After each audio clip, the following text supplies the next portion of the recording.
Hi, welcome to the Gemara on Chaf Daled Amud Bet. We're starting immediately following the Mishnah there. Tana, we learned in a Breita, Mumin she'amru b'fanav yadav raglav. The blemishes that are being discussed in the Mishnah are on his face, hands, and feet. So not just hands.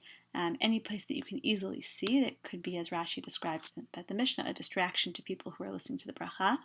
And we mentioned in class specifically your feet because the Kohanim have to remove their shoes for the Birkat Kohanim. Amar Rabbi Yeshua ben Levi, Yadav buhakniot lo yisa kapav. If his hands are spotted, then he cannot lift up his hands, meaning he cannot offer Birkat Kohanim. Tanya Namihachi, we learned a support for this in a Breita, Yadav buhakniot lo yisa kapav. If his hands are spotted, then he can't lift up his hands for Birkat Kohanim. Akumot, akushot, lo yisa kapav. And similarly, if they are bent forward or bent to the side, then he can't lift up his hands for Birkat Kohanim. It's also a form of disfigurement. Rashi says akumot means kufot, so sort of bent, and akushot means sort of twisted to the side. So both of these count as mumin, so that this Kohen cannot offer Birkat Kohanim. Amar Rav Asi says, Chayfani u'Bashani lo yisa kapav. Someone from Chayfa or from Beit Sha'an, that's what Rashi explains, can't do this either, can't do Birkat Kohanim. Rashi says, Kohen shehu me'anshei Chayfa u'me'anshei Beit Sha'an megamgamin bilshonan hen. They sort of stutter over their words. They're not good at pronouncing things, and that's why we don't let them do it. Tanya Namihachi, we also learn a Breita to support this. Ein moridin lifnei hateva, lo anshe Beit Sha'an, v'lo anshe Beit Chayfa, v'lo anshe Tivonin, mipnei shekorin la'alfin einin u'la'einin alfin. We don't allow the following people to lead davening. So here we're talking about Chazar Hashatz. Someone from Haifa, someone from Beit Sha'an, someone from Tivon.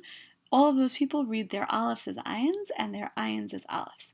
So clearly these are people who pronounce ayin and aleph differently, but they mix them up. And Rashi explains, V'im hayu osin Birkat Kohanim, if they're reciting Birkat Kohanim, hayu omrim ya'er, they would say the word ya'er with an aleph as ya'er with an ayin, which I can't really pronounce, Hashem panav elecha, but it would sound funny.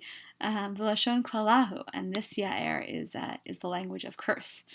Ki yesh panim she'parshu lashon kas, k'mo panay elechu. You could explain it as the language of anger. So it would be bad. Rashi's just demonstrating for you why it'd be bad to confuse ya'er with an ayin. It would change the meaning, and so it's not good that they pronounce things that way, and we don't let them do it. Amar le Rabbi Chia le Rabbi Shimon bar Rebbe. Rabbi Chia said to Rabbi Shimon bar Rebbe, Ilmalei ata Levi, if you were a Levi, pasul ata min haduchan, you would be pasul. You wouldn't be allowed to sing the songs of that the Levim sing, mishum da'ave kalach, because your voice is so heavy. Your voice is, it seems, unpleasant. Rashi says, v'tanya b'hakol shochtin, we learn in Chulin, b'shilo v'beit olamim, haleviim nifsalin b'kol, that we can invalidate Levi'im because of their voices. So we would invalidate you, Rabbi Shimon, because your voice is so bad. Ata Amar le Lavua. Rabbi Shimon went and told his father, Rebbe. Amar le, so Rebbe said to him, Zil Emalei, you go say to him, and you go say back to Rabbi Chia, Keshata magia etzel v'chikiti la'Hashem. When you get to this pasuk, when you, Rabbi Chia, are reading, and you get to this pasuk of v'chikiti la'Hashem, a pasuk in Yeshayahu, Lo nimtzeta mecharefu megadef, aren't you going to become a blasphemer? And Rashi explains here that the Chiketi is going to sound like the Hiketi, because apparently Rabbi Chia's speech was such that he didn't distinguish really between his Hayes and his Chetz. So the Chiketi sounds a lot like the Hiketi, that's hitting God. That's not allowed. So you're accusing my son of having a bad voice. You're going to sound like a blasphemer when you read this because of the way you pronounce words. Moving on, Amar Rav Huna, Zavalgan lo yisa kapav. Someone whose eyes drip with tears, habitually drip with tears shouldn't do Nesiat Kapayim, shouldn't do Birkat Kohanim, presumably also because it's a distraction. But what about that guy? Right, there was one who was in the neighborhood of Rav Huna, and he would spread out his hands, meaning he did Birkat Kohanim. So what's going on? Hahu dashbi rohava. He was well known in his neighborhood. He was familiar in his neighborhood. Rashi explains, Kfar hayu regilin anshe iro.